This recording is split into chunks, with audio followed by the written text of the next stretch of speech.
Hello and welcome to today's lecture. It's Wednesday, and again, if you haven't turned your papers in, make sure you get those turned in for assignment 2. We're going to do a video presentation of assignment 3.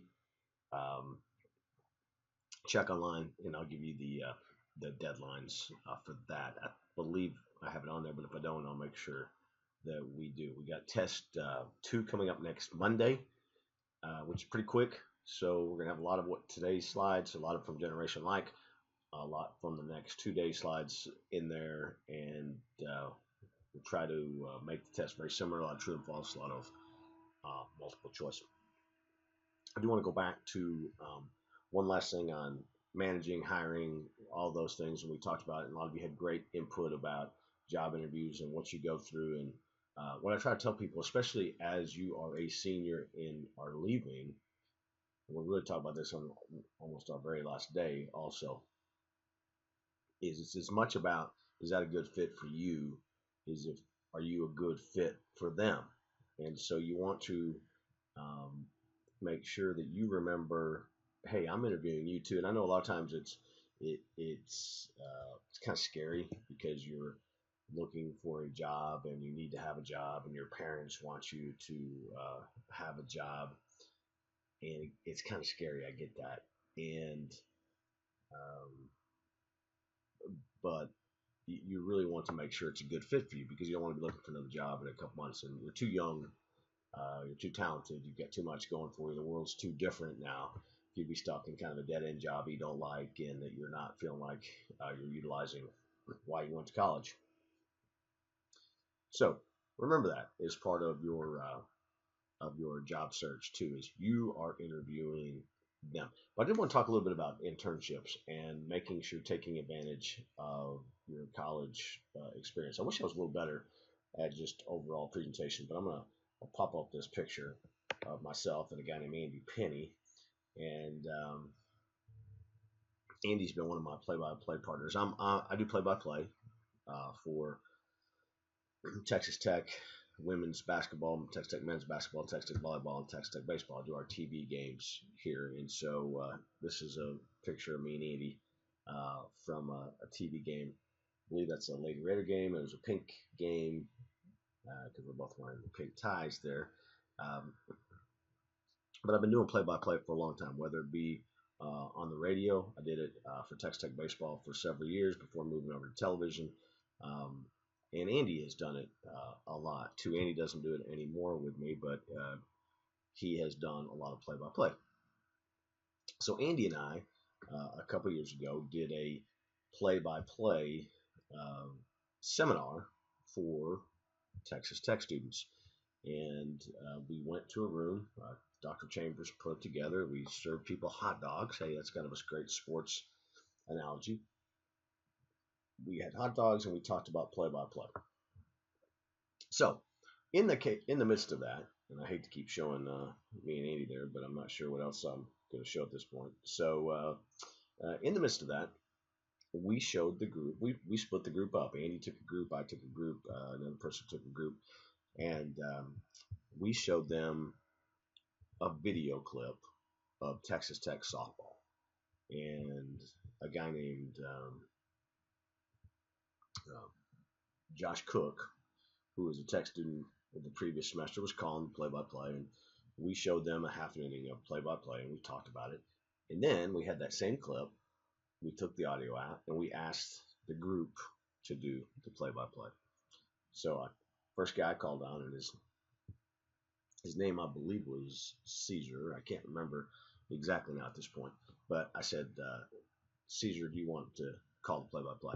And he said, no, I don't know softball.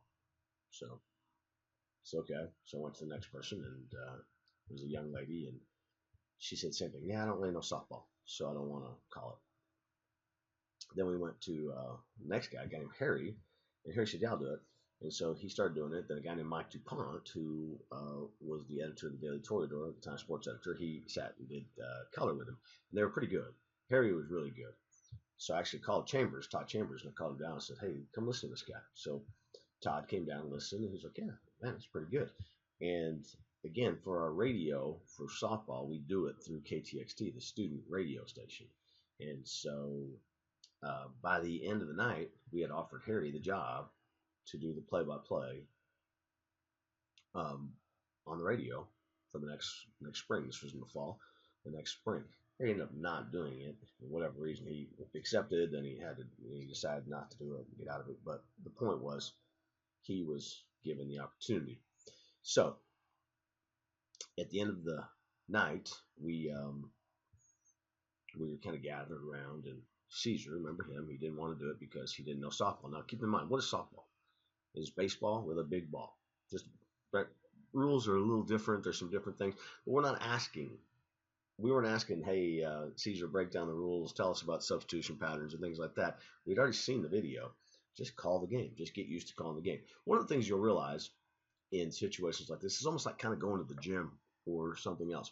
You're thinking, you're embarrassed, right? Because you don't want to do it in front of the person next to you, or um, you don't want people to hear you. It's actually easier to think, hey, people are listening to you on the radio than there are people sitting right next to you listening to you.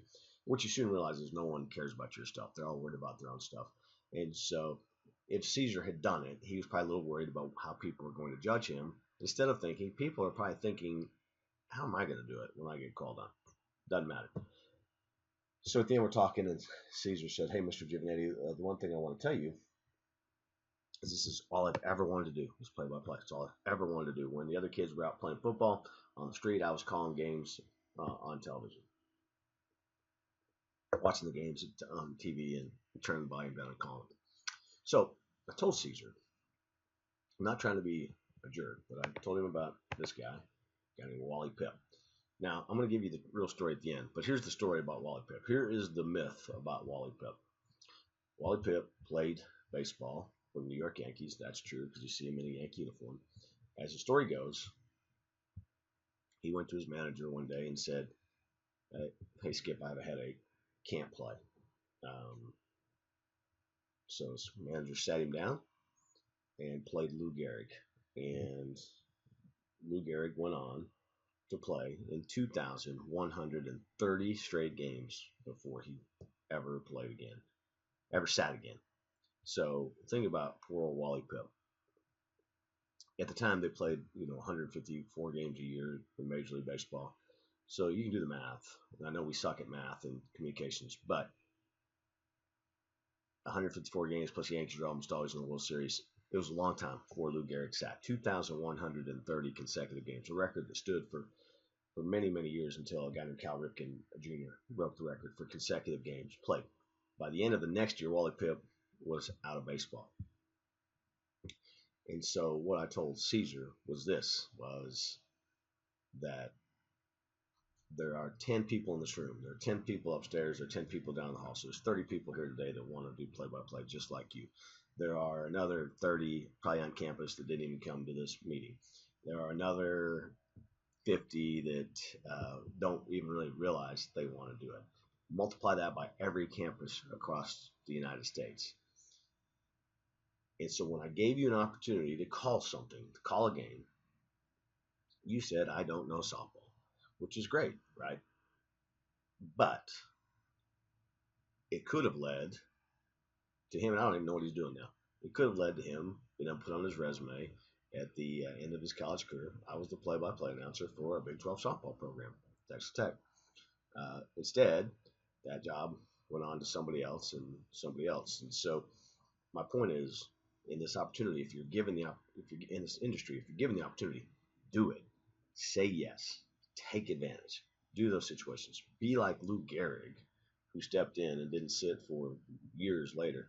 Not like Wally Pipp, who at the end of the year was away from the Yankees, and the end of next year out of baseball. Now, real story about Wally Pipp was that he did have a headache.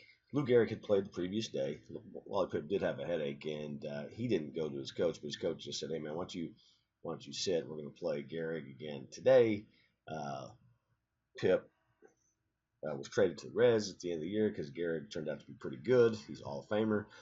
And next thing you know, he's out of baseball. But the lesson is valid. Be the guy or the lady or the girl says yes, yes, I will do that.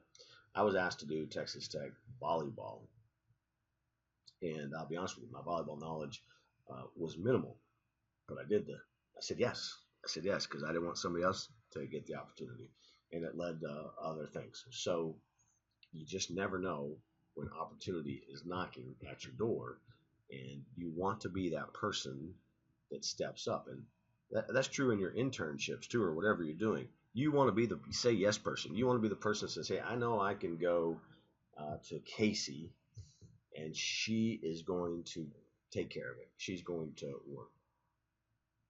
You don't want to be the person going, "Yeah, I don't want to go to that guy. He doesn't ever want to do anything." So remember that. And remember that internships are what you make of them and what you learn from them and what you can pick up from them, and be the person that says, "Hey, I want to sit with you while you design that so I see how you do it. I want to know your thought process. I want to do as much as I can do in my internship." Be Lou Gehrig. Don't be poor old Wally Pipp again, who's kind of misjudged, but it's a great story. It's a great analogy, and so it's a great lesson for us to be like Lou Gehrig and not like Wally Pipp. So today we're going to talk about audiences and audience research, and I got a little video to play for you about Nielsen later at the end that shows what they're trying to do. But anything we do, if we're going to be a dual product market, which we know that we are, if we're going to be a dual product market, you've got to have the audience that's going to attract the advertisers. So the advertisers need to know people are watching your program, whatever it would be. So all forms of what we're doing share the goal of generating audiences. If you're going to start a website, you want people to log in. If you're going to do a podcast, you're going to do anything, you want viewers, you want listeners, or you wouldn't do it. And again, I know some people say, "Hey, I do it for the sake of myself," right? I'm just trying to be I'm exercising my creative license. That's great. But if you're going to make a living at it, you got to have somebody listening to it, watching it, reading it, whatever it would be. So all forms of electronic media share that. So if you're going to be a manager, you need to understand, hey, how do I research that, and what am I doing? That's one of the great things I thought about Generation Like is that it's some of the things that we're measuring, while quantifiable, you're not really sure what they mean. I get this all the time from my crew about, hey, this video we did got X number of retweets or likes or shares. And my answer is always, so what? I mean, what does that mean? What does that bring back to us? So, and you must be able to take that and use it and interpret it and find out what it means. Research is a great area, a great thriving area in our industry. And if you're good with numbers and you like to do research, there's so many opportunities, and you'll find that if you go to graduate school as well, that a lot of the things we talk about really play out in research and developing research. So everyone on all sides, right? So if you're on the other side, if you're an advertiser, you work for an advertising agency, you work for a PR firm, or whatever, you need to understand uh, about research and audience analysis as well. And you need to know about what the audience is watching. You need to know then what that audience needs and the kind of lifestyle that they lead. I used to own a magazine that was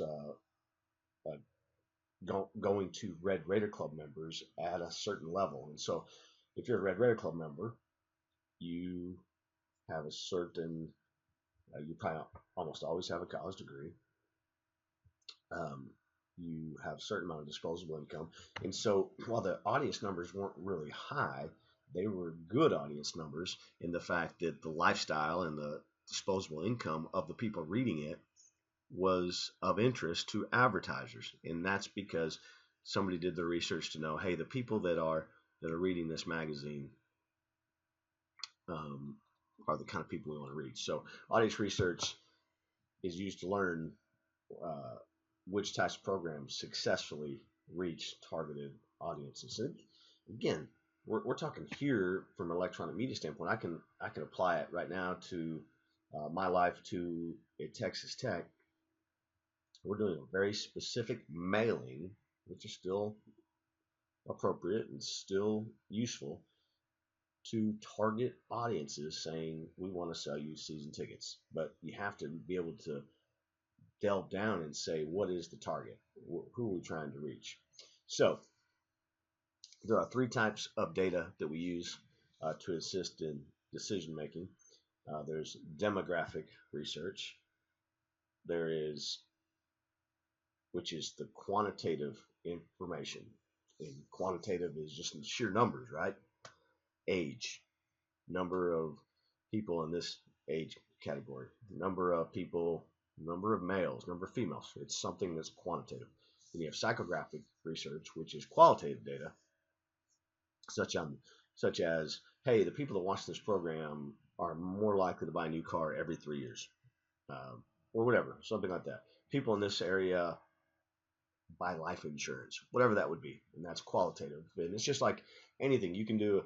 When you go to graduate school, you can do a research at the end that's quantitative or qualitative, and so it's up to you on how you do that. And then there's geodemographic research, and that's what I just told you about we did in tickets, which is we look at a neighborhood and then we break it down by zip code and we mail to those. So for electronic media, demographic research is best represented by the audience ratings, which estimates the number of viewers and listeners in a variety of age and says sex categories, should be gender categories across different time periods called day parts. So you hear this in radio: morning drive, afternoon drive, midday. Those are all called day parts. And so hey, I'm going to buy a certain amount of time in the morning drive. And there's other things you can do to supplement. Um, certain programs are going to reach certain ethnic viewers, and depending on who you're trying to attract, those programs will fit. And again, demographic information is valuable because it gives you pretty specific numbers, how many people are probably watching or listening at a given time. So again, this demographic research we're talking about is primarily used for television and radio. Psychographic focuses on lifestyle, consumer needs, activities, opinions. People that watch this show are more likely to be outdoorsy. People that listen to this program, are more likely to vote. People that watch this program, again, we talked about more likely to buy a new car, whatever. That's something that goes beyond just the sheer numbers. Something that's used a lot is called VALS, which is values, attitudes, lifestyle research. VALS research is based on an instrument over time. It's kind of linear over time to gauge changes in lifestyles and values. I love doing when people call. We still have a landline. Probably most of you do not have a landline. And I love getting the research calls because I'm very fascinated by questions they ask, how they ask them, what they're trying to get. So psychographic research, you can do a lot of different approaches.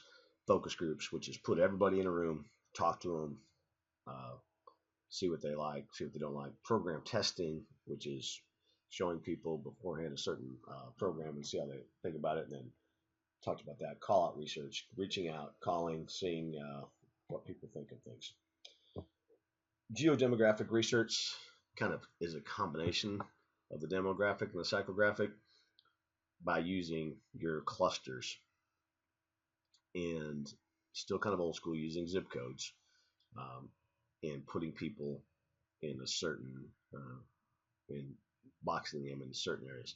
I'm in what's considered a good area, zip code in Lubbock, 79423, and so we'll get a lot of mail and a lot of targeted mail to our audience, to our neighborhood, because based on the numbers, 79423. Again, developed in the 70s, still frequently used in advertising and marketing. So go back through it.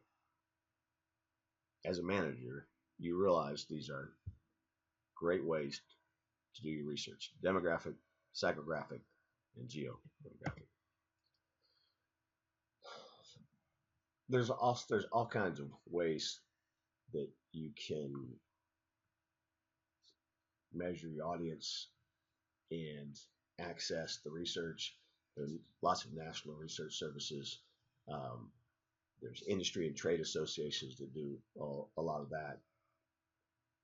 You can hire a professional consultant, and then there's local research departments. We've actually hired a consultant here at Texas Tech out of Denver, Colorado, to look at our television numbers and to say Texas Tech is good in these areas, and that helps us down the road as we market our program and as we look at possible conference realignment things to say, hey, look, Texas Tech, people like to watch Texas Tech in these areas, so you can make money as a professional consultant. Nielsen Media Research is the premier TV rating service and tracks the national TV viewing habits. Nielsen estimates viewing of syndicated programs, um, obviously paying cable services, VCRs. That's old school now, but that should be, DVRs. And again, it shows you how old the book is. This comes from the book, video discs and other technologies. So, but they are keeping in mind now disruptive services such as Netflix, Hulu. Those are considered disruptive services, and so Nielsen is changing for those. So they use a device still that monitors audience that's you put on your television. It's called a people meter, and it's used in the larger markets. And they know who's watching and when they're watching and how they watch. And so they pick 5,000 households to monitor, and they're called Nielsen families. Nielsen still does something called a diary, and they'll send you a diary, and they'll send you like 3 crisp $1 bills and ask you to fill out your diary over the course of a couple-week period. Radio comes primarily from Arbitron. Arbitron tries to hit every radio market at least once a year. And again, they send diaries and they sample. And there's also a company called Strategic Media Research, offers ratings. And they actually call you and do things again, use telephones to gather data on listening habits. And they want to know beyond just what you're listening to, why you listen to things. And again, local radio is still very, very, very viable. When I was in college in the 80s, people were saying local radio is going away. It's still very viable, and people like it. They like having their local radio station. So again, you can go through, there's something called RAB, radio advertising, cable advertising, television advertising. They all have different things to give you research data, and what they're trying to do is promote. So if you ever listen to local radio, you'll sometimes hear a commercial that says, hey, this is the value of local radio advertising. And they do that because it's best for the overall industry. Again, you can go to consulting firms, pretty expensive, but they can give you exactly what you want. And you ask them what you want to have measured, and they measure it. And so that's always valuable. And then if you're a bigger company, you can have in-house research. Obviously smaller companies are not going to go that way, but there are things you can do to try to measure your own audiences. But you still have to have Nielsen, Arbitron data or something. You have to have the data, and it's hard to get the data on your own, and so that's why you work with companies like that. But research is a great growth area for employment, and so if you're interested in research, you're interested in numbers, you're interested in a job, you think I'd love to sit there and analyze data, that's a good way to go. So research obviously helps managers identify what's going great for them, what's going great for their competitors. you see that, hey, we're weak here at this day part, but we're strong here, and it makes sometimes you go, why did they move my favorite program? Uh, Data makes the best sense. Um, so you got to understand the terminology. You need to be able to interpret the data. And again, these are the two most common in radio and television.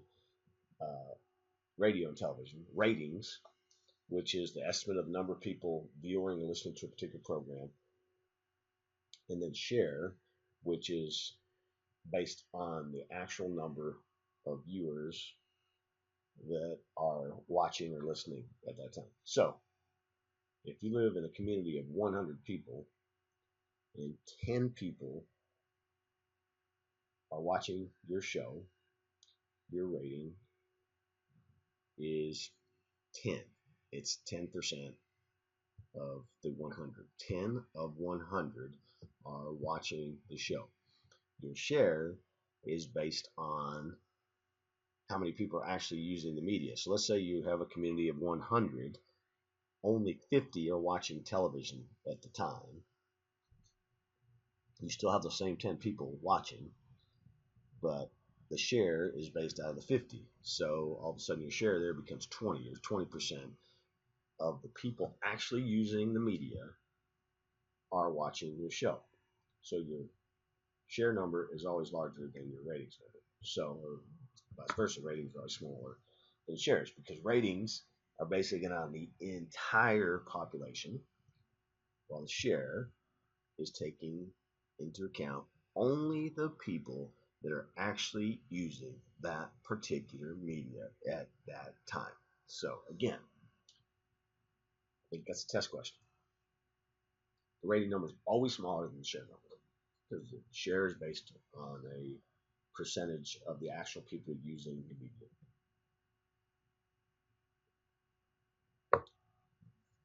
A lot of these are radio terms. Average quarter hour estimates the number of people listening to a radio station for at least 5 minutes in any given quarter hour. This is why radio stations are very, very diligent about giving out the time of day. It's 7:16. It's 1:21. Just in case you're paying attention to that. So your average quarter hour rating and average quarter hour share, again, rating based on the entire population. So for Lubbock, however many people here live in Lubbock, 240,000 people. But if only 70,000 are listening to radio at that time, the quarter hour is based on the share. Then there's something called cum persons, which represents a radio station's cumulative audience, or the number of people reached by the radio station. So it's just the number of people that have actually been touched by that radio station. And again, going back, rating, basically your cum number based on the total population.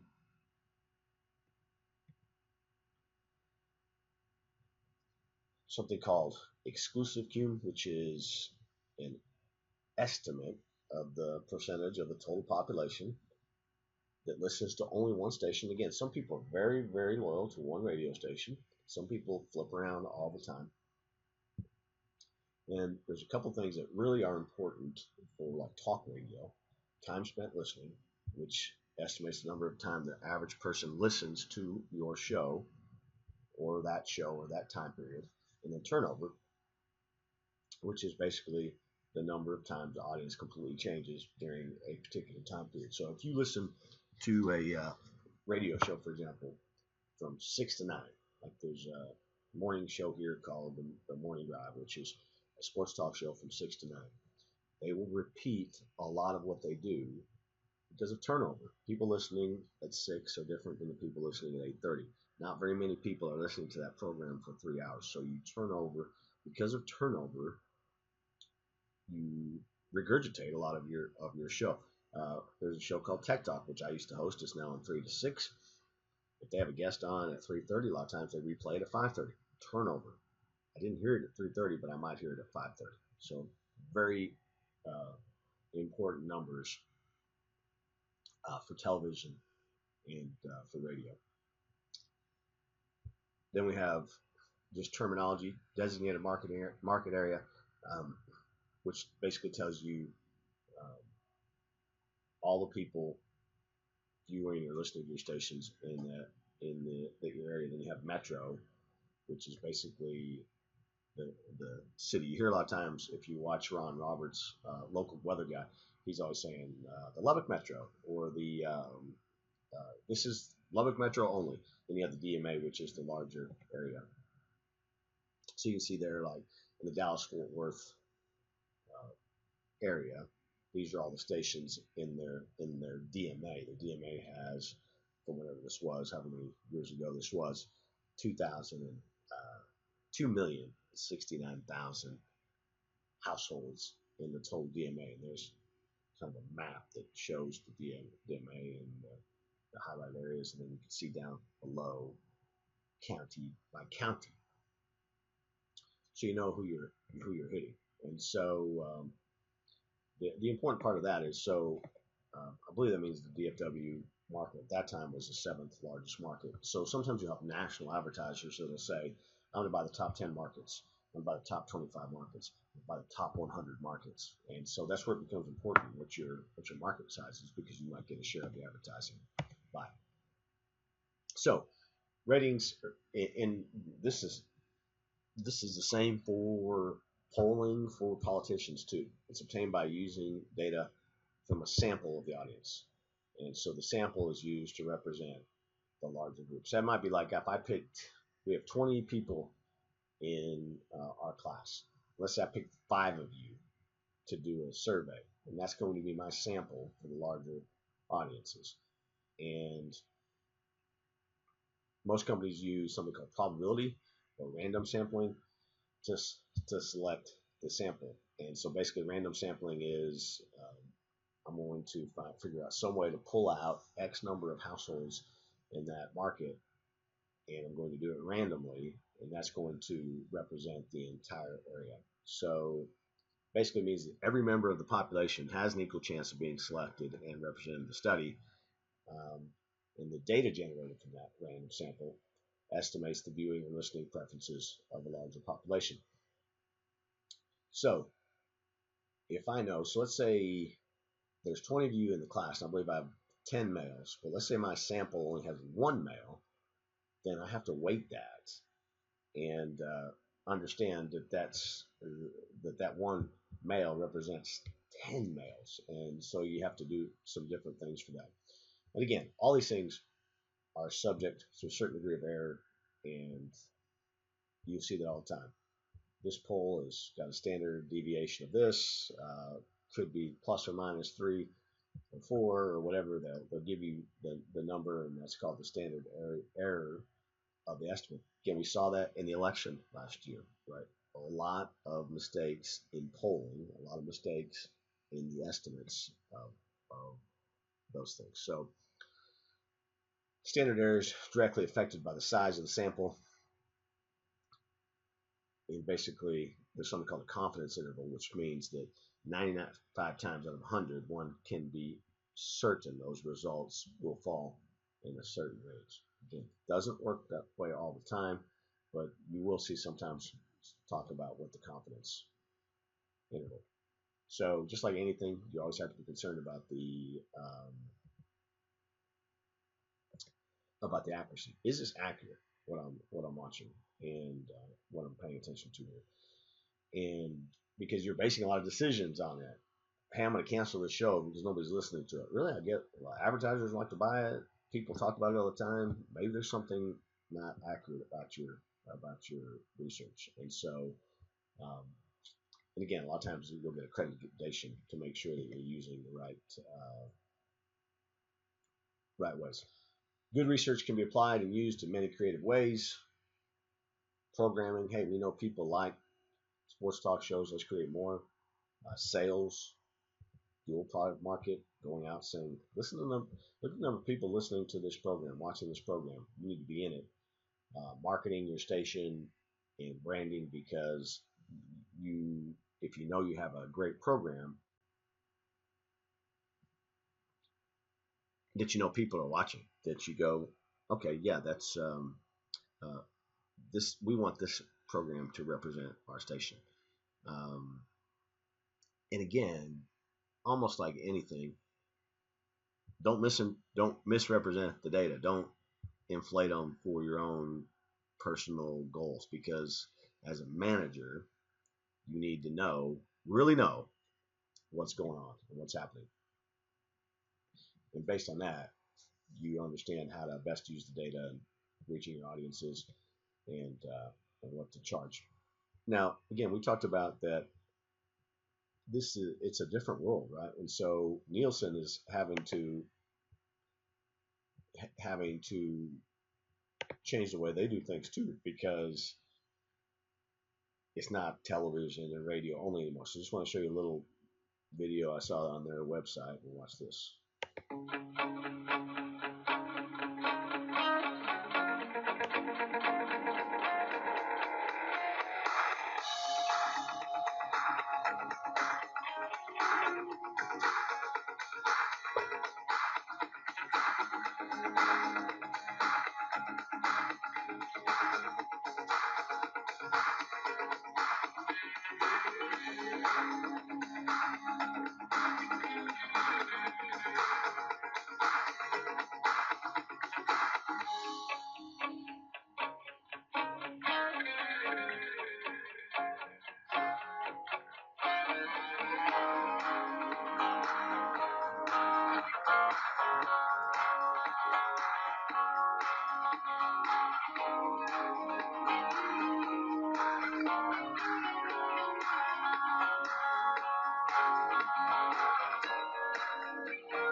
So what Nielsen is telling you is, hey, we get it. Not everybody's watching television and listening to the radio. Disruptive forces are changing our world. Disruptive forces are changing the way even we do business here, analyzing audiences. And let's face it, 20 years ago, you had no shot of having your little corner of the world reach somebody in Africa. But now, guess what? You can, and we are able to analyze that for you. And so I think that's important. I'm not sure where that noise is coming from here. Let's try to. Oh, it was outside. That was outside my office. I thought it was coming from my computer. So we just need to make sure those things are taken into account too. So you see right there, whether you're eyeing markets in the next town or across continents, we understand the importance of knowing what consumers watch and buy. That's the very heart of our business. We talked the very first day about trains. The train companies did not understand the change in the world. Newspapers did not understand the change in their market, in their business model. Nielsen gets it. They're changing. They're trying to change the way they do business, and they want to make sure they are relevant 20, 30 years down the road. So that is it for audience research here on this Wednesday. Again, if you haven't turned your paper in, do so, and look online on the message boards. We'll talk a little bit about audience data and audience research on message boards, and we will go from there. So again, and don't forget to do your video for Generation Like. So that's it for today.